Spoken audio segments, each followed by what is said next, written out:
이제 세 번째 제가 말씀을 전하는 것 같은데, 이렇게 오래 전하게 될 줄 몰랐습니다. 제가 8월 말에 가는 걸로 계획을 하고 가려고 했는데, 본부에서 몽골 선교사님들 비자도 안 주고 또 거기 있는 분들이 다 미국으로 철수를 하셨어요. 그래서 한 분도 남김없이 우리 선교단체 분들이 다 들어오셨는데, 이제 여기서 기다리라고, 그래서 계속 당분간 있게 될 것 같습니다. 오늘 말씀은, 그래서 또 여러분과 말씀을 같이 나누는 기회를 주셔서 감사하고, 또 나눌 수 있어서 또 행복하고, 또 여러분 다시 볼 수 있어서 너무 감사하고 그렇습니다. 오늘 말씀은 가끔 주변 성도들로부터 거듭남에 대해서 설교해 주십시오라고 하는 그런 부탁을 가끔씩 들을 때가 있는 것 같아요. 심지어 몽골에 있을 때도 거듭남에 대해서 설교를 해주신 것을 좀 찍어가지고 보내주시면 어떻겠는가. 왜 그러세요? 그렇게 물어보면 본인은 거듭났는데 주변에 있는 분들이 예수님을 모르기 때문에 그분들이 예수님 믿었으면 좋겠습니다 라는 말씀을 하십니다. 이런 말을 들을 때마다 마음속에 기쁨이 있고 감사하고 그렇습니다. 왜 그러냐면 본인이 어떤 것을 보고 맛보고 경험했을 때 정말 그게 너무 좋으면 다른 사람들을 똑같이 그대로 이제 주고 싶어하고 보여주고 싶어하고 들려주고 싶어하는 그런 본능이 있죠. 그러니까 천국을 보고 들으면 이제 우리 마음속에서 그거를 꼭 다른 사람이 누리면 좋겠다, 그런 생각을 우리에게 주게 됩니다. 그분의 그런 마음들이 보이기 때문에, 그런 그 말하는 분의 심리가 보이기 때문에 감사하고, 또 이분은 정말 하나님 만났구나, 그런 생각도 하게 되고, 그런 삶을 우리가 종종 경험하죠.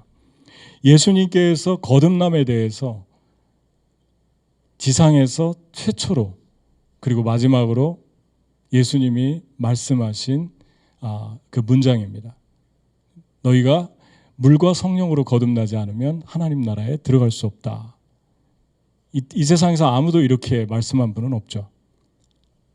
빌립이 아버지를 보여주시옵소서, 하나님을 보여주시옵소서 그랬는데, 나를 본 자는 아버지를 보았거늘 어찌하여 아버지를 보여달라고 하느냐, 이런 이야기를 한 적은 아무도 없습니다. 그렇게 말씀하신 이유는 거듭남이 무엇인지를 아셨고, 거듭나야만, 예수와 함께 십자가에 옛사람이 죽고 다시 살아나야만 하나님 나라를 볼 수 있고 하나님 나라에 들어갈 수 있다, 그런 말씀을 하셨습니다. 특별히 누구든지 거듭나지 않으면 하나님 나라를 볼 수 없다, 보는 거에 대해 얘기했고, 또 하나는 하나님 나라에 들어갈 수 없다, 두 가지 들어감에 대해서 얘기했습니다. 특별히 우리가 보는 것을 통해서 모든 행복과 삶의 기쁨들을 누리게 됩니다. 그러니까 아무리 좋아도 보지 않으면 느낄 수가 없죠. 감동하고, 보고 감동하고 눈물 흘리고 마음에 기쁨이 있고 행복하고, 아름다운 자연을 봤을 때, 또 좋은 사람을 봤을 때, 또 사랑으로 사는 모습을 봤을 때 그런 생각을 우리가 하게 되죠. 그런데 반면에 들어가는 이야기도 했습니다. 들어가는 것도 그렇죠. 아무리 좋은 나라에 대해 소문을 들어도 그 나라에서 못 들어오게 하면 들어갈 수 없죠. 들어가지 못하면 못 보는 것입니다. 한국이나 미국이 아무리 좋아도 이 나라에 들어오는 것이 막혀 있으면 보지 못하는 거죠. 들어가는 것과 보는 것이 거듭남과 가장 중요하게 연결되어 있다는 것입니다. 예수님께서 우리에게 거듭나지 않으면 하나님 나라 볼 수 없다라고 한 것은, 거듭남을 어떤 의미인가? 그냥 배를 물이 새는데 바다를 가다가 풍랑이 나서 물이 새는데 배를 고치는 정도가 아니라 배를 바꾸는 그 말씀을 하신 것이고, 집이 부서져 가지고 점점 무너지고 있는데 그 집을 고치는 정도가 아니라 그 집을 부수고 다시 짓는 것을 말씀하신 것이죠. 그러니까 예수님이 아주 근본적인 문제, 삶의 문제를 해결하는 그 단어로 거듭남이라고 하는 단어를 사용했습니다. 여러분과 저의 삶이 예수와 함께 십자가에 못 박히고 그분을 믿을 때, 그리고 다시 태어났는데, 다시 태어났을 때 이 세상의 모든 사람들, 자연, 또 환경, 모든 게 다 다시 보이잖아요. 새롭게 보이지 않습니까? 볼수록 또 더 사랑이 가고, 더 정이 가고, 더 만나고 싶고, 그런 사랑이 우리 안에 점점 커지는 것을 우리가 경험하게 되죠. 근데 이거에 대해서, 이 거듭남에 대해서 우리가 생각하는 것보다 더 심각하게, 더 깊게, 더 열정적으로 강조했던 성경 저자가 있는데 그분이 바로 사도 요한입니다. 사도 요한은 AD 90년에 요한복음을 썼는데, AD 90년은 박해와 배교가 성행했던 때입니다. 편하게 예수님 믿다가 로마 황제의 10대 황제들의 핍박이 시작됐고, 예수 믿고 예배드리면 다 죽이고 핍박하고 공격하고, 이런 상황에서 그런 상황에 당한 사람들의 심정으로 요한복음을 읽어 나가야 된다는 것입니다. 특히 이 성경을 쓴 것은 터키의 에베소였는데, 이 에베소에서 요한은 왜 이 성경을 썼을까? 그 질문을 가지고 읽어야 되고, 또 하나는 이 성경에서 말하는 요한의 요점은 무엇인가에 대해서 질문을 가지고 성경을 읽으면 성경이 아주 다르게 보입니다. 여러분과 저는 요한복음을 다 읽었을 거예요. 그런데 요한복음 한 장 한 장이 동일하게 단 한 번도 빠짐없이, 전체 21장 읽는 동안 한 번도 빠짐없이 강조하고 있는 메시지가 있습니다. 그게 뭘까요? 여러분, 지금 여러분과 제가 코로나를 2020년도 초에 맞이했는데, 그 코로나가 발생하고 나서 우리의 삶이 아주 많이 달라졌습니다.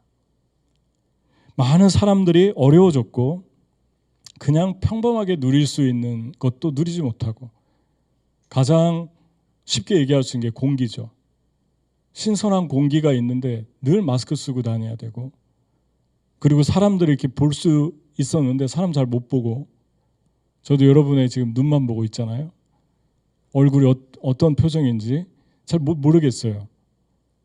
그래서 잘 모르겠고, 사람이 사람의 얼굴을 보라고 하나님이 만들어 주셨는데 전부 가리고 다니니까 나도 답답하고 저 사람도 답답하고, 일상적으로 쉽게 할 수 있었던 일들이 다 차단됐습니다. 그런데 이 속에서 그리스도인으로서 힘든 게 뭐라고 생각하세요? 그리스도인으로서 힘든 거는, 교회의 가장 중요한 요소는 만남인데, 만나서 함께 얼굴과 얼굴을 맞대고 하나님을 예배하는 건데, 그러한 것들을 할 수 없는 상황이 되었죠. 그래서 찬양도 예배도 홀로 하나님 앞에 서야 하는 시간이 아주 많습니다. 그러니까 이 시간을 지나면서 적나라하게 내 감정과 내 믿음을 보게 되는 거죠. 나는 어디 있고 여기는 어디고 나는 하나님과 어떤 관계를 맺고 있나가 그냥 자연스럽게 수면 위로 올라오는 거예요. 아, 내가 이런 상태구나. 내가 이 정도밖에 안 됐구나. 그런데 그런 정도를 볼 수 있다면 오히려 소망이 있는 것 같아요. 더 안 좋은 상황은 내가 지금 어디에 있는가를 잘 모르겠는 거예요. 하나님의 사람들을 만나고 그들과 함께 하나님을 예배하고 찬양하고 경배할 때는 알았는데 내가 지금 어디 있고 또 사람을 통해서 도전도 받고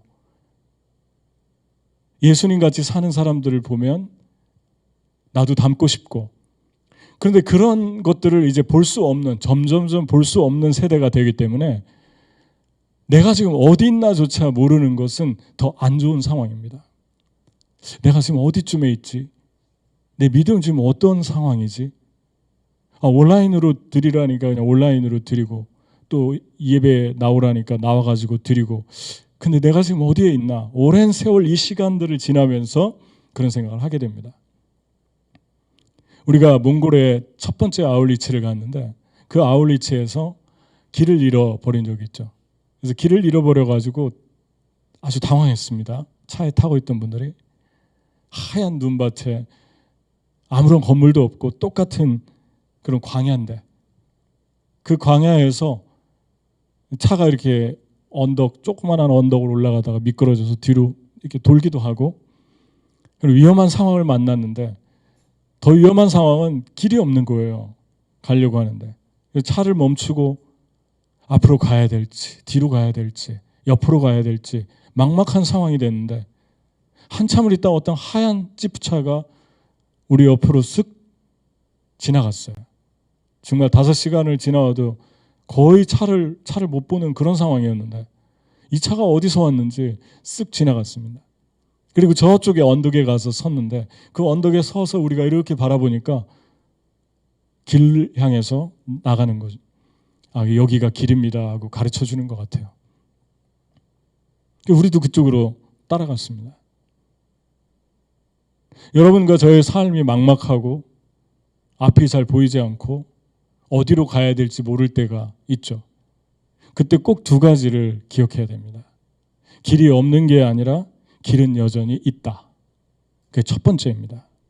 내가 길이요 진리요 생명이다. 길은 있다. 하나님이 나의 길을 예비하셨다. 아멘.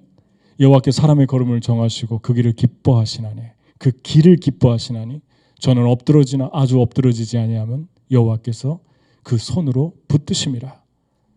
길은 있다는 것입니다. 하나님이 기뻐하는 내 앞에 셋업해 놓은, 이미 우리는 다 보지 못하지만 주님을 알고 있고 보고 있는 그 길이 반드시 있다.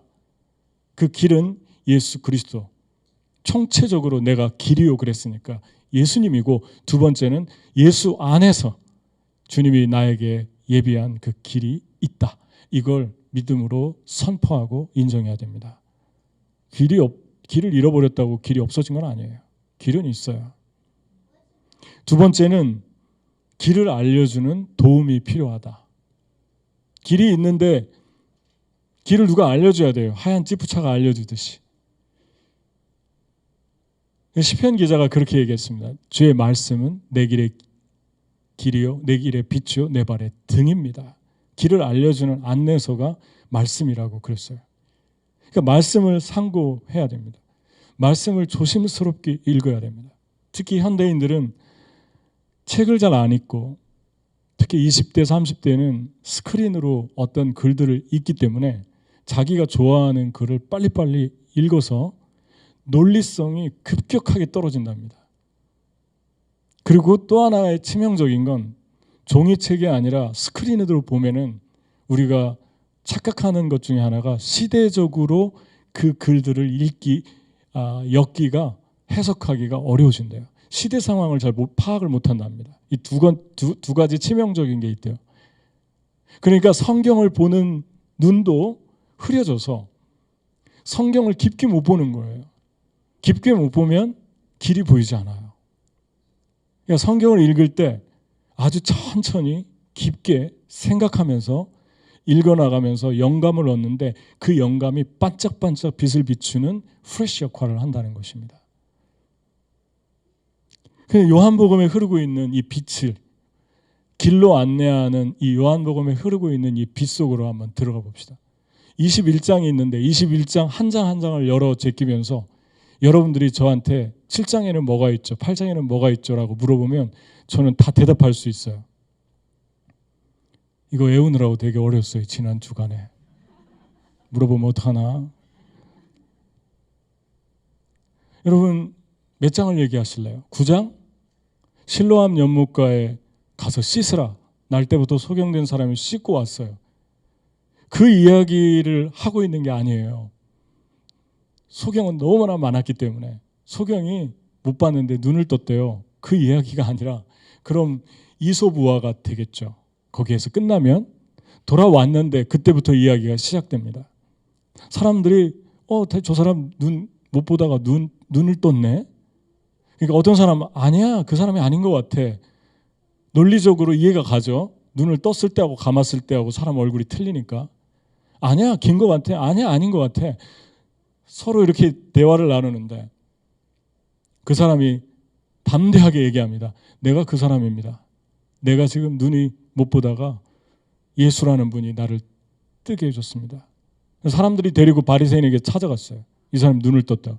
바리새인들이 시기하고 질투하고 예수님 그러는 상황인데 예수 믿는 사람들 다 갖다 잡으려고 하고 죽이려고 하는 그런 상황인데 이 소리를 들으니까 시기가 너무 많이 올라왔죠. 그래서 그 사람한테 트집을 잡은 게 언제 고쳤느냐 물어보니까 안식일 날 고쳐줬습니다. 왜 안식일 날 일을 하느냐? 그는 죄인이다. 이 사람이 하는 말이 그가 죄인인지 아닌지는 나는 잘 모르겠는데 분명한 건 내가 눈 못 보다가 뜬 것입니다. 그래서 나는 그분이 하나님께로부터 온 하나님의 아들이라고 신성을 가진 신이라고 믿습니다. 그러니까 그러니까 또다시 물어봅니다. 네가 정말 못 봤느냐? 이 사람이 얘기하죠. 몇 번씩이나 대답해야 되냐고. 당신들도 예수의 제자가 되고 싶냐고. 그랬더니 이 사람에게 욕하고 화를 내고 분노합니다. 여러분, 이분이 이렇게 하니까 이분의 그 주장하는 것을 반박하고 바꾸기 위해서 또다시 질문을 하는데 부모를 데려와서 물어봅니다. 아들 맞고 그리고 못 보다가 보게 된 거 맞냐고. 부모가 그 의도를 알고 뭐라고 대답을 하냐면 이렇게 대답했다가는 예수가 뜨게 해줬다고 대답했다가는 우리도 끌려가겠다. 우리도 출교당하겠다. 그 사회에서 버림받겠다. 그래서 아들한테 직접 물어보세요 하고 회피합니다. 근데 이 사람은 눈을 감았다 뜬 사람은 두려움 없이 끌려갈 수도 있는데 감옥에 갈 수도 있는데 두려움 없이 선포합니다. 내가 그 사람입니다. 그리고 나를 뜨게 해준 분은 이러이러한 분입니다. 그리고 길을 가는데 사람들이 많은 성전에서 어떤 분이 찾아왔어요. 그리고 그에게 말씀합니다. 내가 바로 너의 눈을 뜬 그 사람이다. 눈을 감고 있다가 뜨고 나서 못 만났으니까 예수님 얼굴을 못 본 거 아닙니까? 처음 본 거예요, 예수님을. 예수님이 다 보고 계셨던 거예요. 그 사람의 반응을. 그것을 포착해서 사람들에게 요한 복음을 통해서 보여주고 싶은 거예요. 그 열정의 소리가 들립니까? 그게 요한의 심장입니다. 4장에 보면은 니고데모가 저녁에 찾아왔죠. 3장에 보면은 몰래 찾아와서 바리새인이고 하얄락이고 그런데 어떻게 해서 영생을 얻습니까? 또 요한이 영생에 대한 주제를 대화한 것을 포착했습니다. 물과 성령으로 거듭나지 않으면 하나님 나라에 들어갈 수 없고 볼 수도 없다. 바람이 임으로 불매 그게 어디서 오는지 어디로 가는지 네가 모르는 것처럼 성령으로 난 사람들도 잘 이해가 가지 않는다. 눈으로 분명히 바람이 부는 흔적처럼 변화는 보이는데 왜 그렇게 사는지 왜 그렇게 삶의 철학이 바뀌었는지 네가 이해할 수 없다. 그게 성령으로 난 사람들의 삶이다. 세상적인 눈으로는 이해가 안 가고 측정이 안 간다. 그 이야기를 하십니다. 그러니까 요한복음 3장도 또 영생에 대해서 얘기하잖아요. 몇 장? 또 몇 장을 얘기하실래요? 4장? 사마리아 우물가 여인이 왔어요. 그리고 물 좀 달라고 얘기합니다. 예수님 목말라서 물 달라고 한 게 물론 목도 마르셨지만 궁극적으로 하고 싶은 얘기가 있으셨던 거예요. 그리고 갑자기 그 여인에게 얘기를 하다가 남편을 데려와라. 남편이 없습니다. 네 남편 5명이었는데 네 말이 맞다. 지금 있는 남편도 네 남편이 아니다.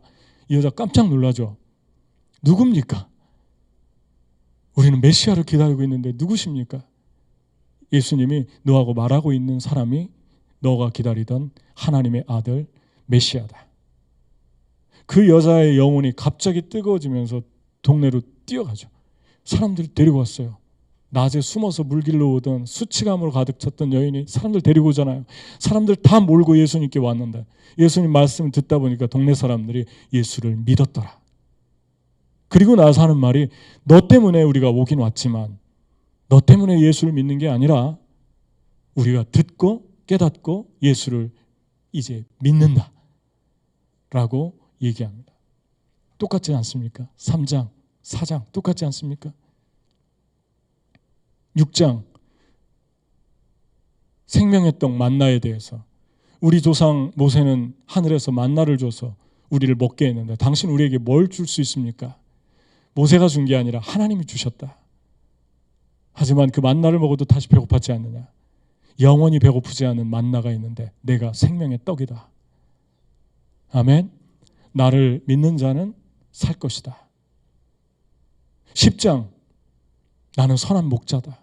누구든지 내 음성을 듣고 나를 따르면 그는 내 양이다. 하지만 나를 따르지 않는 자들은 내 양이 아니므로 처음부터 듣지도 못하고 알지도 못한다. 몇 장을 얘기할까요? 19장 예수님의 십자가에서 죽으시면서 창과 칼로 죽었는지 안 죽었는지 확인하느라고 옆구리를 찔렀죠. 물과 피가 동시에 쏟아졌어요. 그 광경을 요한이 지켜봤습니다. 그 요한이 지켜보면서 한 가지 기이하게 보았던 것이 있는데 모든 십자가의 죄인들은 밑에 발판을 해서 이렇게 매달았잖아요. 발을 움직여도 손을 움직여도 너무너무 큰 찢어지는 고통이 있죠. 근데 시간이 되면 힘이 없으니까 몸이 밑으로 처지면 기도와 가슴이 눌리죠. 그럼 숨이 막혀서 본능적으로 발을 차죠. 그러니까 밑에다가 발판을 해놓으면 오랫동안 고통을 주면서 죽이는 거죠. 그러니까 죄수들이 십자가 지기 전에 그 당시에 관례를 보면 뇌물을 줘서 사람들이 안 볼 때 내 발을 좀 부러뜨려 달라고 그렇게 뇌물을 줍니다. 너무 고통이 되니까 빨리 죽게. 그게 십자가죠. 그런데 죄수들이 로마 군인들이 와가지고 십자가에 달린 3명의 죄수를 보면서 망치로 양쪽을 치죠. 양쪽 죄수를. 죽이는 거예요. 근데 와서 보니까 예수님은 이미 돌아가셨어요. 너무 고통이 얼마나 고통을 받았는지. 그러니까 발을 안 부수는 거예요. 그걸 보고 요한이 해석해 줍니다. 왜 안 부으셨는지 아니 이런 말을 안 했지만 구약의 유월절을 먹을 때 유월절 어린 양 1년 된 순양을 1월 10일 날 집에 갖다 놓고 아이들이 들어가며 나가면서 그 눈동자를 보면서 먹이도 주고 하는데 14일 날 아버지가 과감하게 냉정하게 배를 가르고 그 양을 죽이죠. 그래서 그 피를 받아가지고 문설주에 발라야 돼요. 자기들이 살려면. 장자를 죽일 때 그 피를 보면 패스오버 넘어가는 거예요. 그게 유월절입니다. 그 양 때문에 양의 피 때문에 사는 거예요. 예, 주님이 말씀했어요. 그 고기는 너희 집안 식구들이 한데 모여 먹되 뼈는 부지르지 말아라. 그리고 시편 34편인가요? 시편에 보면은 그 말씀이 나오죠. 시편에 하나님이 그 모든 뼈를 보호하시며 그 중에 하나도 꺾이지 아니하시도다. 이 시편 34편 20절과 6월절 어린 양의 뼈를 부러뜨리지 않은 것은 너희들에게 증거로 삼기 위함인데 예수 그리스도가 6월절의 양이고 그가 너희들을 위해 피 흘린 구주고 그를 믿는 자마다 패스오버 하나님의 진노가 넘어가기 때문에 그거를 성경을 응하게 하기 위해서 정확하게 시편 34편 20절의 말씀, 6월절 출애굽기 14장에 나오는 6월절 어린 양의 모습을 완성하기 위해서 예수님이 죽으셨다. 증거를 제시한 거예요. 성경을 이루는 일이었다. 우연히 된 것이 아니었다. 여러분, 몇 장을 또 말할까요? 1장을 말할까요? 세례 요한이 보라, 세상 죄를 지고 가는 하나님의 어린 양이다. 그래서 빌립이, 세례 요한의 제자였던 빌립이 예수님께로 갔고, 빌립이 가서 예수님 만나고 거듭나니까 나다니엘을 데려오니까 나사렛에서 무슨 선한 것이 날 수 있느냐 비웃었죠. 예수님이 그를 보고 나는 네가 무화과 나무 아래에 있을 때 빌립이 너를 부르기 전에 나는 너를 보았다. 나다니엘이 엎드려서 주님은 나의 하나님, 나의 구주이십니다. 아멘. 몇 장을 말할까요? 19장, 20장 도마가 제자들 다 봤는데, 부활한 주님을 다 봤는데 하필이면 도마가 없었어요. 어디 갔을까요? 뭐 밖에 어디 갔나 봐요. 그래서 나는 못 믿겠다. 그 손에 못자국을 만져보고, 손뿐만이 아니라 옆에 창자국 난 그 살에 내가 손을 넣어보지 않고는 못 믿겠다. 예수님께서 와가지고 도마에게 손을 보여줍니다. 넣어보라고. 그리고 옆구리를 넣어보라고 합니다. 도마가 넣었다는 말이 기록되어 있지 않아요. 그냥 넣지도 않고 만져보지도 않고 그 앞에서 꼬꾸라졌고 거듭났습니다. 주는 나의 하나님이시여 나의 구주이십니다. 몇 장을 얘기할까요? 5장을 얘기할까요? 베데스다 연못에 36년 된 병자가 앉아 있었는데 그 병자를 고쳐줬어요. 그 병자를 고쳐주고 나서 또 안식일에 고쳐줬다고 또 쟁론이 되고, 그러면서 사람들이 공격하고 대적하고 그런 모습들을 보게 됩니다. 그때 예수님께서 그들에게 말씀해 주시죠. 세 가지 증거를 내가 너에게 보여주겠다. 내가 하나님의 아들인 것을. 첫 번째는 세례 요한은 어떡할래 그랬습니다. 왜냐하면 너희들이 온 이스라엘이 다 선지자라고 쫓아가서, 이스라엘의 선지자는 영웅입니다. 선지자 하면은 다 순종하는 사람들이죠. 그에게 선지자라고 인정하고 믿고 쫓아가서 세례를 받았는데 세례 요한이 나를 메시아라고 증거하고 있다. 너희는 어떡할래? 그 증거에 대해서. 너희가 부인하면 사람들이 그에게 가서 세례받은 것을 부인하는 거하고 똑같은데, 너희가 그토록 무서워하는 그 대중이 전부 세례받았다. 어떡할래? 그 얘기를 하셨고, 두 번째, 하나님의 일이 내가 하나님의 아들인 것을 증거한다. 왜냐하면 예수님이 하신 모든 일은 사랑이 철철 넘치잖아요. 전부 사랑이었잖아요. 긍휼이었잖아요. 여러분과 제가 예수님을 믿고 하나님이 주신 일을 하잖아요. 우리 안에 성령이 오셔서 하나님의 일을 하다가 어떤 걸 경험합니까? 깜짝깜짝 놀랄 때가 있죠. 나는 이렇게까지 사랑이 없는 사람인데 왜 내가 이 사람을 위해 기도하는데 이렇게 눈물이 날까? 왜 내가 이 아이들을 생각하면 마음이 예수님처럼 찢어질까? 내가 왜 여러 가지로 불편하고 힘든 삶을 자꾸만 선택하면서 갈까? 하나님은 왜 나에게 이런 기쁨을 주실까? 너무 아프고 힘든데 내면에서 너무 기쁨이 크기 때문에 하나님이 주신 십자가를 계속 짊어질 수밖에 없는 그런 일들을 하게 하실까?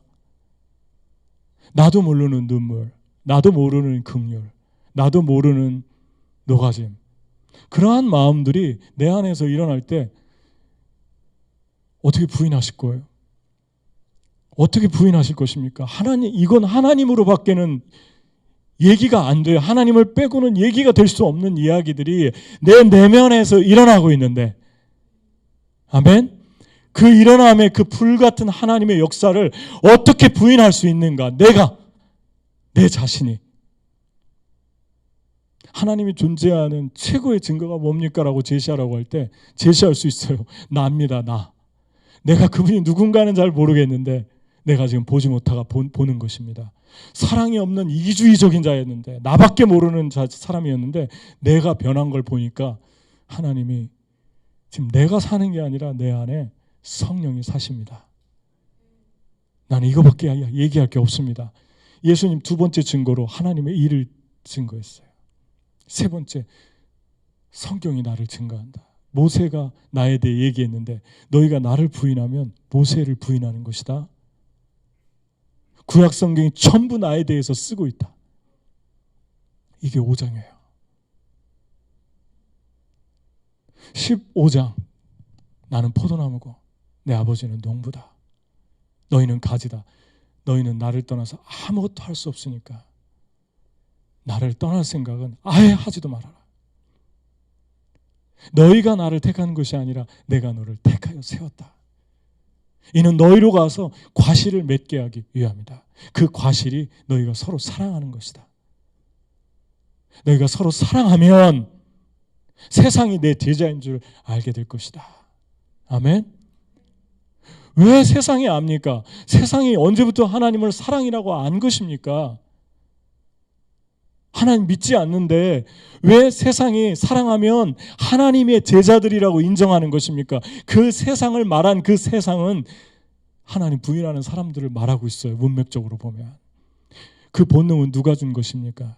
예수 믿는 사람들이 뜨겁게 사랑하면 저들은 진짜 하나님의 사람이다.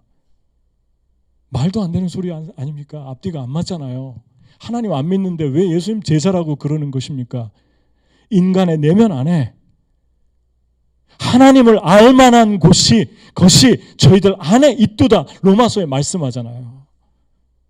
그러니까 서로 사랑하면 본능적으로 사랑이 하나님께 속한 것임을 아는 것입니다.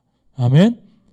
사랑하는 자들 우리가 서로 사랑하자. 사랑하는 자마다 하나님께로 나서 하나님을 안하니 하나님은 사랑이라. 이것도 사도 요한이 썼죠. 요한 1서에. 사도 요한 정말 뜨겁지 않습니까? 사도 요한이 요한복음을 읽어서 어느 장이든 펴보면 사도 요한의 심장이 얼마나 빨리 뛰는지, 얼마나 강하게 뛰는지, 예수님하고 같이 발맞춰 가는 사람인지를 여러분 만나게 돼요. 이야기 다 하고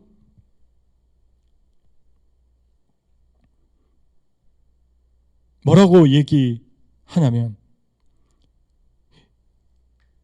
이 일을 이룬 것은 그 뼈가 하나도 꺾이우지 아니하리라는 성경을 응하게 하려 함이라라고 하고 34절에 또 그 전에 그중 한 군병이 창으로 옆구리를 찌르니 곧 피와 물이 나오더라. 이를 본 자가 증거하였으니 그 증거가 참이라. 저가 자기의 말하는 것이 참인 줄 알고 너희로 믿게 하려 함이니라. 믿게 하려 함이니라. 아멘. 요한복음 20장 31절 오직 이것을 기록하면 너희로 예수께서 하나님의 아들 그리스도이심을 믿게 하려 함이요 또 너희로 믿고 그 이름을 힘입어 생명을 얻게 하려 함이라. 예수님을 3년 동안 따라다닌 제자가 우리는 일주일만 한 달만 같이 살아도 사람이 가지고 있는 죄성을 적나라하게 보는데 3년 동안 따라다닌 제자가 예수님을 구주고 믿어야 하고 안 믿으면 하나님 나라에 못 들어가고 그 거듭남이 세상에서 가장 중요한 것이다. 가장 생명을 걸 만한 일이다. 이게 교회다! 라고 얘기했다면 예수님을 하나도 흠을 잡을 거 없이 얘기했다면 여러분과 저는 지금 어디 있는가 보이지 않습니까? 우리 교회는 지금 어디 있는가? 나는 지금 어디 있는가? 나는 여기는 어디고 나는 왜 여기 있고 나는 무엇을 위해 살고 존재하고 있는가? 먹고 있는가? 여러분의 마음에 예수님이 가졌던 이 관심 1장에서 21장까지 요한의 심장이 이렇게 뛰었는데 예수님은 어떻겠습니까? 예수님 보고 뛰었으니까 예수님이 태양이라면 요한은 그 태양에서 반사되고 있는 온도와 마찬가지였어요. 그러니까 태양과 온도는 비교할 수 없잖아요. 예수님의 심장과 태양의 온도밖에 되지 않는 요한의 심장은 비교할 수 없잖아요. 예수님의 심장을 알겠습니까? 예수 그리스도의 심장을 알겠습니까? 이 열방을 향하고 한 영혼을 향한 예수의 마음을 알겠습니까? 사마리아 우물가 여인을 찾아서 아무도 들어가지 않는 그 땅에 들어간 이유를 알겠습니까? 우리 이거 하고 있나요? 이거에 관심이 있습니까? 오늘 이 땅에 존재하고 있는 모든 교회는 이거에 지금 예수님의 관심이 있습니까? 여러분, 이게 주님이 우리에게 주는 메시지잖아요. 거듭나지 않으면 하나님 나라를 볼 수 없다. 하나님 나라에 들어갈 수 없다. 너는 거듭나야 한다. 내가 이 말하는 것을 신기하게 여기지 말아라. 당연한 얘기하고 있다. 그게 1장에서 21장까지 흐르고 있는 메시지입니다. 아멘. 그러니까 거듭남에 대해서 물어보고 다른 사람, 사랑하는 사람들의 영혼을 예수님 만나는 복음을 전해 달라고 하는 그 마음을 들으면 왜 마음이 감사한지 알겠죠. 왜 마음의 심장이 뛰는지 알겠죠. 21장에 뭐라고 하셨습니까? 요한복음에 마지막 정리를 하면서 예수님의 심장의 정수를 보여주잖아요. 바다에서 고기를 한 마리도 못 잡았는데 예수님 나타나서 새벽바다에 얘들아 거기에 그물에 고기 있느냐. 그랬더니 저쪽 한 90m 되니까 묻혀서 해변에서 말씀하셨으니까 잘 안 들리잖아요. 한 명이 듣고 예수의 사랑하는 제자가 요한이 자기를 항상 이렇게 표현했습니다. 자기 이름 쓰지도 않고 예수의 사랑하는 제자가 4번이나 표현했습니다. 베드로의 제자들에게 주시다 하니까 베드로가 새벽바다에 뛰어들잖아요. 90m밖에 안 되는데 배 타고 가도 되는데 바보같이 얼마나 예수님이 보고 싶었으면 뛰어들어서 수영에 가서 예수님을 보니까 숯불을 피워놓고 예수님 기다리잖아요. 그리고 베드로에게 물어보잖아요. 제가 가장 사랑하는 말씀 요한복음 21장 베드로에게 물어보잖아요. 속옷도 안 마른 그 상태에서 머리도 안 마른 그 물이 뚝뚝 떨어지는 상태에서 물어보잖아요. 요한의 아들 시몬아 내가 나를 사랑하느냐. 이 바보야 배 타고 오지 그러지 않았어요. 네가 이렇게 나를 사랑하느냐. 새벽 바다에 뛰어들 정도로 사랑하느냐. 내가 사랑합니다라고 했을 때 예수님의 상급과 선물이 뭐였죠? 내 양을 먹여라. 내 양을 쳐라. 이게 양입니다. 이게 예수님의 심장입니다. 이게 태양에서 펄펄 끓는 예수님의 가슴입니다. 1장부터 21장까지 이 이야기가 아니라 다른 이야기 한 거 있으면 저한테 한번 가지고 와보세요. 알려주세요. 이게 복음입니다. 아멘.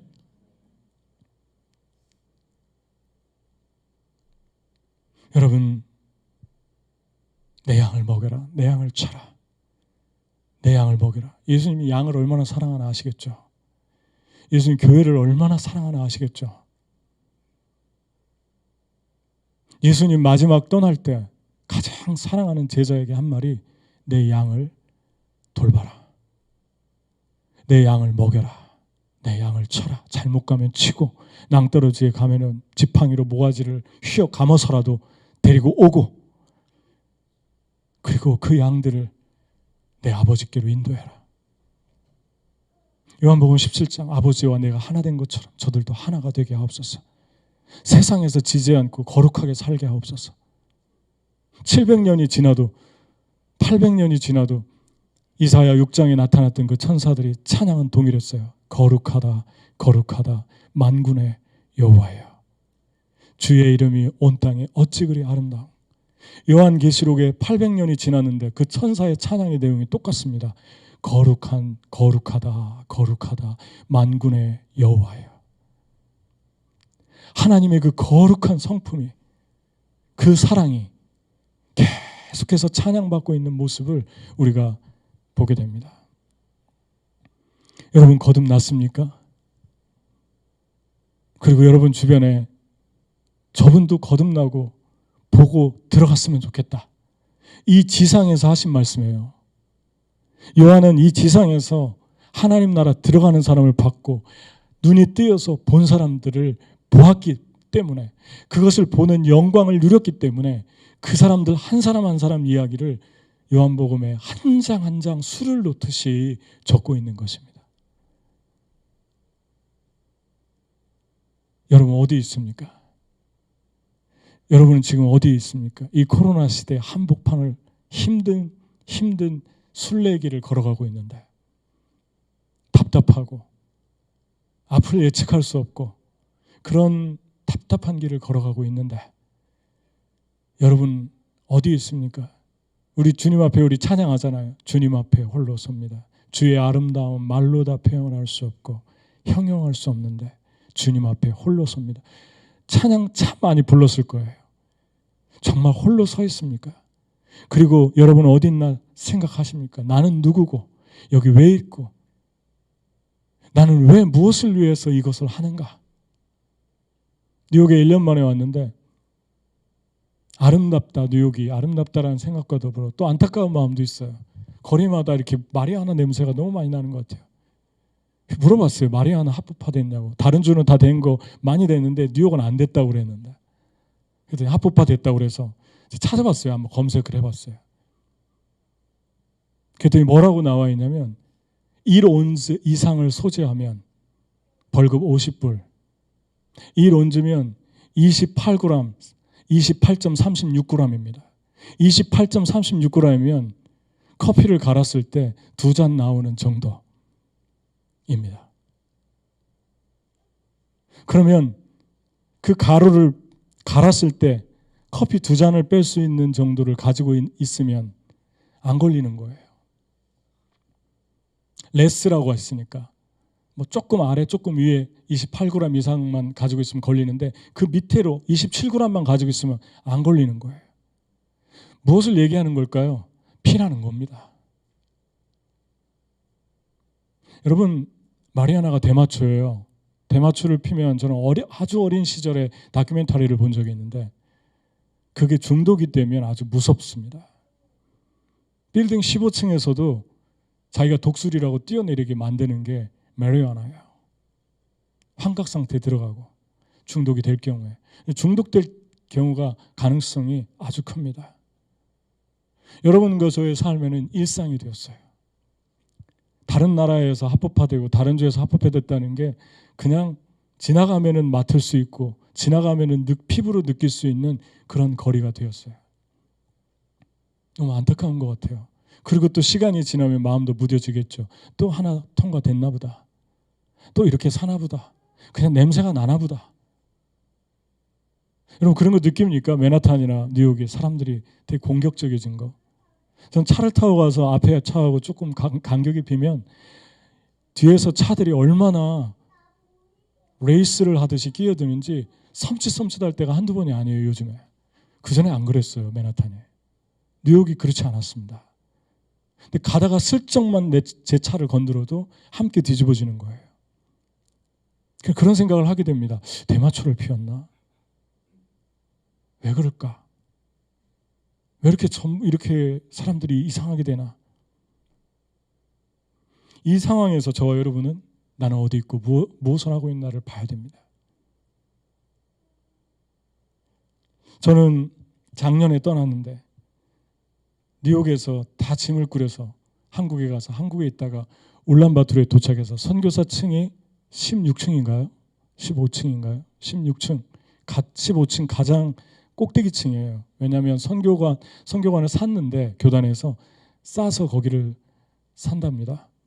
그래서 거기서 이렇게 울란바토르를 내려다 보는데 이틀 밤을 잤습니다. 너무 대조적이니까 뉴욕하고 너무 대조적이고 초라하다 못해 너무 허전하고 황량해 보였어요. 도시가 누래가지고. 특히 몽골은 봄과 가을이 별로 안 좋습니다. 누렇고 아예 눈으로 덮여있든가 풀로 덮여있든가 둘 중에 하나여야 되는데 그렇지 않으면 먼지도 많이 나고 문도 못 열어놓고 누렇고 그래요. 회색지대 같고 누런 도시 같아요. 그때 질문을 하게 되는 거예요. 마음이 공허하고 허전하면서 나는 누구고 여기는 어디고 나는 왜 여기 있는가. 이틀 밤을 자고 다랑을 가는데 길거리에 소들이 양들이 떼를 지어서 나타나고 도로가 다 망가져가지고 울퉁불퉁 롤러코스터를 타고 가는 거예요. 리더 차를 타고. 너무 대조적인 거예요. 아예 이제 뉴욕은 생각도 안 나고 울란바토르랑 또 비교가 되는 거예요. 다랑에 갔더니 너무 차이가 나는 거예요. 울란바토르랑. 나는 누구고 왜 여기 있으며 무엇을 하고 있는가. 계속 질문합니다. 왜 여기 왔는가? 여러분 뉴욕에 왜 살고 있습니까? 왜 여기 있습니까? 여러분 누굽니까? 무엇을 하고 있습니까? 여러분은 무엇을 위해서 예배하고 무엇 때문에 모이고 무엇 때문에 교회에 사랑하십니까? 예수님처럼 살고 있습니까? 물과 성령으로 거듭나지 않으면. 물은 씻는 거죠. 예수님의 피, 물로 죄까지는 못 씻으니까 피에 대한 상징적인 단어입니다. 예수의 피로 거듭나지 않아서 죄가 씻겨지지 않으면 물과 성령, 씻었는데 왜 또 성령이 필요할까요? 씻었는데도 발은 다시 씻어야 되듯이 목욕해도 세상에 살다 보면 다시 죄악에 묻고 또 마음이 그렇게 되니까 성령을 주셨어요. 세상을 이기라고. 예수님처럼 살게 만드는 것이 저 여러분 안에 있는 성령입니다. 요한복음 16장 내가 가는데 너희를 위해 보혜사 성령을 보내겠다. 그가 오면 죄에 대해서 세상에 대해 심판에 대해 의에 대해 알려줄 것 같아요. 너희를 고아처럼 내버려 두지 않을게 걱정하지 말아라. 전부 이런 영원한 생명과 영생과 믿음과 은혜의 메시지로 가득 차 있지 않습니까? 이 성령을 내 안에 들어오면 예수님처럼 살게 되는 거예요. 그래서 성령을 주신 것입니다. 예수님처럼 사는 게 뭘까요? 누가복음에 읽은 말씀 몇 개 원리가 있잖아요. 예수님이 부활하셨을 때 제자들은 어디 있었습니까? 제자들 전부 방문을 걸어잠그고 두렵고 떨면서 나오지도 못하고 공포에 질려 있었잖아요. 예수님이 찾아가셔서 그들에게 평강이 있을지어다. 평안을 줍니다. 예수님처럼 사는 삶 아주 단순합니다. 먼저 찾아가는 거예요. 사랑은 먼저 찾아가는 것입니다. 그냥 예수님처럼 심플하게 연락하고 찾아가는 거예요. 두려워하는 사람들에게, 떨고 있는 사람들에게, 거듭나고 은혜 받고 이렇게 훈련받았어도 영혼이 약해지는 제자들처럼 영혼이 약해지는 사람들 있잖아요. 두 종류의 사람, 거듭나지 않은 사람, 거듭나는데 영혼이 약해진 사람들, 공포에 질린 사람들. 저와 여러분이 살고 있는 지금 이 세대의 영혼들은 아주 불안정합니다. 감정의 기복이 아주 심하게 파도칩니다. 유혹을 더 잘 받습니다. 그런 상황 가운데 있는데 예수님처럼 산다는 건 그런 영혼들에게로 발걸음을 옮기는 것입니다. 10명, 100명 못 만나면 1대1로 찾아가서 만나고 1대3으로 만나고 1대10으로 만나고 만나는 것입니다. 두 번 그때 풀어짐의 일이 일어나죠. 두 번째 너무 기뻐서 못 믿으니까 너희 중에 먹을 게 있냐 먹을 것 좀 가져와라 그럽니다. 구운 생선 한 토막을 들이매 받으사 그 앞에서 잡수시더라. 같이 먹는 것입니다. 예수님처럼 사는 것은 심플합니다. 먹는 거 빠지고 사랑이 공존할 것 같습니까? 사랑 이꼴 함께 먹는 거예요. 여러분이 가장 정이 많이 들은 사람들이 가족인데 왜 가족이 가장 많이 정이 들었습니까? 사랑에서 정이 들었는데 그 사랑을 가능케 한 것이 무엇입니까? 같이 먹는 거예요. 그죠? 부부가 같이 먹고 친구랑 먹고 자녀랑 밥을 같이 먹고 얼굴 보고 같이 자고 예수님이 가서 같이 드시잖아요. 사랑은 내가 너와 함께 먹고 너는 나로 더불어 먹으리라. 아멘. 볼지어다 내가 문 밖에 서서 두드리노니 누구든지 문을 열면 먹으리라. 먹는 게 사랑이에요. 먹다 보면 마음이 열립니다. 먹는 모습을 보면 짠해 보이기도 합니다. 긍휼한 마음이 생깁니다. 아이가 음식을 먹는 걸 부모가 유심히 지켜보다가 눈에 눈물이 맺힐 때가 있어요. 왜 그럴까요? 아이의 모습이 측은해 보이기까지 할 때가 있어요. 왜 그럴까요? 그들의 먹는 모습을 통해서 지극히 인간적인 그들의 전인적인 여과되지 않은 순수한 인격이 그대로 드러나기 때문에 그렇습니다. 그것을 상대방에게 노출했다는 것은 사랑으로 들어간다는 것입니다. 세 번째, 여기서 끝이지 않습니다. 내가 너희와 있을 때 너에게 말한 바 모세와 율법의 선지자의 글과 시편에 나를 가르쳐 기록된 모든 것들이 이루어져야 된다고 하지 않았느냐. 마음을 열어 성경을 깨닫게 하시고 그리스도가 고난받고 죽은 지 3일 만에 살아나야 될 것을 말씀하시니 저희의 영혼이 뜨거워졌다 그러습니다. 먹는 것으로 그치지 않고 세 번째, 말씀을 같이 나누다 보면 그 말씀이 여러분 안에 뜨거워지는 경험을 하게 합니다. 아멘. 여러분들도 요한복음 너무 잘하는데 요한복음 단순한 말씀 그냥 다시 듣기만 해도 뜨거워지지 않습니까? 영혼이 불타지 않습니까? 이게 메시지예요. 대단한 말씀을 나눴기 때문에 영혼이 불타는 게 아니에요. 그냥 하나님의 말씀을 있는 그대로 수면으로 가지고 올라와서 그 말씀을 서로 주고받으면 우리의 영혼이 다시 살아나기 시작합니다. 말씀 얘기하셔야 돼요. 큐티 나눠야 되고. 요즘 은혜 받은 구절은 몇 절이에요? 요즘 읽고 있는 성경은 뭐예요? 요즘 읽고 있는 책은 뭐예요? 이런 얘기도 중요한데요. 읽고 있는 성경의 장은 몇 장이에요? 이런 얘기는 더 중요해요. 네 번째, 여기서 끝나지 않고 죄사함을 얻게 하는 회개가 예루살렘으로부터 시작해 모든 족속에게 전파될 것이 기록되었으니 너희는 이 모든 일의 증인이라. 예수님의 심장 소리가 다시 들리죠. 여기서 그치지 말고 너희 영혼이 살아났으니까 먹고 다시 너희 찾아가고 말씀을 풀어줘서 영혼이 살아났으니까 너희 증인돼야 된다. 너 예수님 전해주면서 살아야 된다. 거듭나지 않은 사람들 보면 그냥 아무 생각 없이 저기 사람 지나가네. 그렇게 보지 말라는 것입니다. 저 영혼 어떡하지? 그렇게 보라는 것입니다. 하나님 저 영혼을 불쌍히 여겨주세요. 그렇게 보라는 것입니다. 그 다음에 다섯 번째, 여기에 멈추지 않고 성령을 받게 했습니다. 하늘로부터 능력이 임할 때까지 이 성에 있어라. 성령이 너에게 임하시면 너희가 권능을 받고 땅끝까지 이르러 내 증인이 될 것이다. 성령 받도록 도와준 것입니다. 성령 받은 사람의 사랑과 성령 받지 못한 사람의 사랑이 어떻게 다를까요? 어떤 분들은 얘기합니다. 성령은 사랑이다. 그리고 성령 받으면 사랑하며 살게 된다. 예수님 안 믿는 사람도 사랑하잖아요.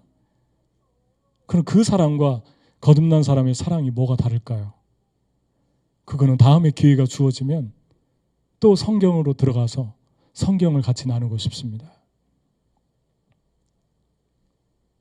여러분, 이러한 5가지의 변화가 예수님 나타났을 때 일어났습니다. 그 예수님의 사역에서 예수님처럼 사는 걸 볼 수 있게 됐습니다. 이 예수님의 사역의 결과로 3가지의 변화가 일어났어요. 그 말씀이 첫 번째, 예수께서 저희를 데리고 베다니 앞까지 나가서 손을 들어 저에게 축복하시더니 축복할 때 저희를 떠나 하늘로 올리우시니 저희가 그에게 경배하고 큰 기쁨으로 예루살렘에 돌아가 늘 성전에서 하나님을 찬송하다 하니라. 3가지 동사를 주목하셔야 됩니다. 방문을 걸어 잠그고 두려워하던 사람들이 지금 예수 믿는 사람들 다 잡아가서 십자가에 예수님처럼 다 죽일 수 있는 상황인데 길거리에서 하나님께 경배하고 예수님께 경배하고 They worshiped him 그렇게 나와 있습니다. 예배했다. 하나님의 은혜 안에서 거듭나고 영혼이 뜨거워지면 가장 두드러지는 것이 다시 나오는데 하나님 예배하기를 원하는 거예요. 아멘. 분명히 육신적인 위험과 예배가 충돌합니다. 근데 그때에도 어떤 방법으로든지 예배하기를 원하는 거예요. 카타콤에 숨어서 로마의 교인들처럼 AD 1, 2세기에 카타콤에 숨어서 예배하던, 아니면 AD 5세기, 6세기 오스만 제국, 터키 제국이 세계를 제패하고 무슬림들이 그리스도인을 죽일 때 터키, 지금의 소아시아 터키에서 천연 요새인 손으로 파면 이게 파지더라고요. 석회라. 그리고 놔두면 굳어요. 그 깊이 파가지고 들어가는 데를 갔었는데 몇 년 전에 그 속에서 사람 몇 명, 두세 명 들어갈 수밖에 없는 그 속에서 100년을 살고 50년을 살고 100년을 살면서 예배했던 흔적들이 지금도 남아 있습니다. 제가 거기 들어가서 너무 감격해서 혼자 찬양을 불렀어요. 우리 목사님들하고 같이 갔는데 목사님들 저쪽에 가 있을 때 안 들릴 때 혼자 주님께 예배하고 싶어서 한번 드려봤어요. 이분들의 느낌이 어땠을까? 이곳에서 몇십 년 동안 빛을 못 보면서 하나님을 예배한 이분들의 느낌이 어땠을까?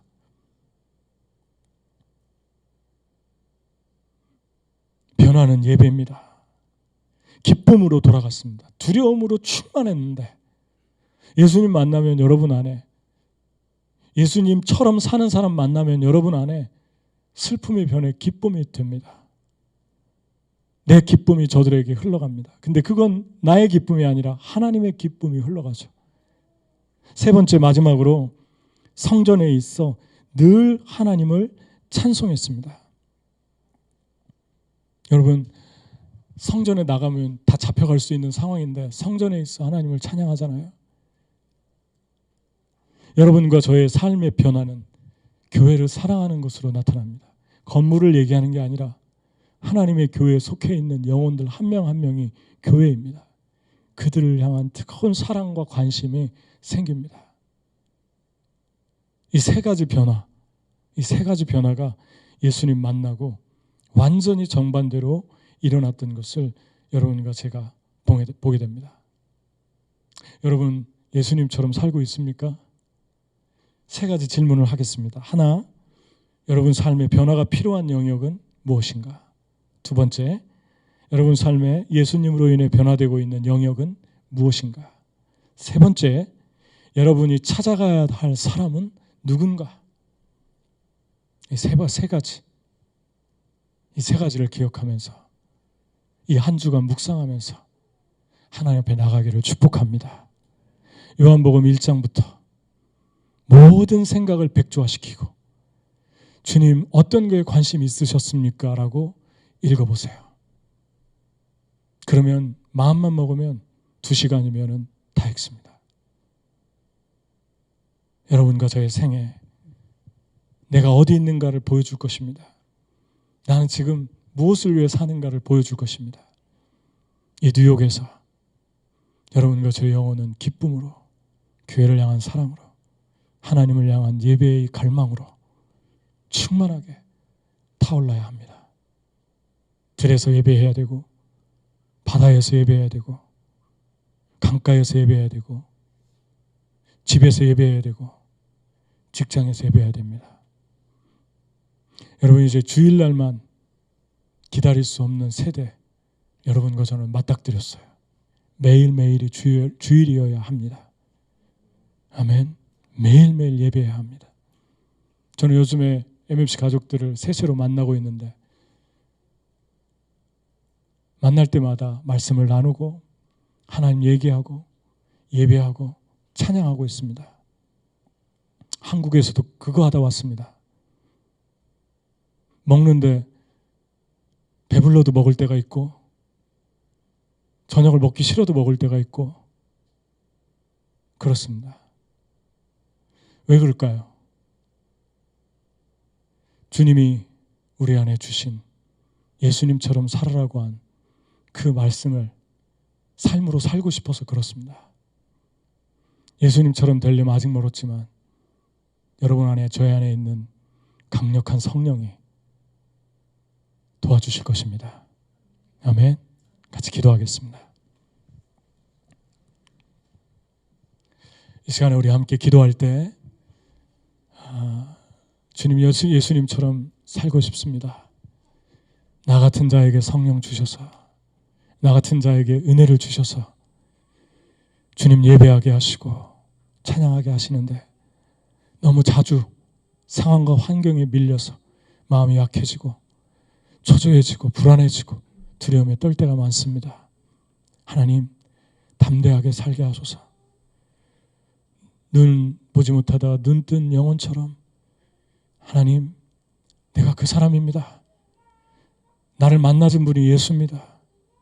내가 눈 못 보다 뜬 사람입니다. 라고 얘기할 수 있게 하소서. 하나님, 내 주변에 너무 많은 사람들이 예수님 몰라서 못 보고 못 들어가고 있습니다. 가깝게는 내 엄마, 아빠, 내 사랑하는 친구들, 또 가족들, 또 멀게는 열방에 있는 영혼들, 주님 만나게 해주세요. 하나님, MMC에서 지금까지 매주마다 예수 믿고 거듭나는 영혼들이 나오게 해주셨는데 성령의 역사만이 이 땅에 법을 능가할 수 있습니다. 법으로도 안 되고 힘으로도 안 되고 사람을 바꿀 수가 없습니다. 이런지라고 제안을 해놔도 벌금 50불을 이야기해도 사람들은 계속해서 악한 법을 만들어냅니다. 이 땅의 부흥밖에는 한 영혼의 내면이 송두리째 근본적으로 뒤집어지기 전까지는, 거듭나기 전까지는 이 시대에 소망이 없습니다. 부흥을 주소서, 거듭남을 주소서, 거듭나는 역사가 일어나게 해 주시옵소서. 기도하겠습니다.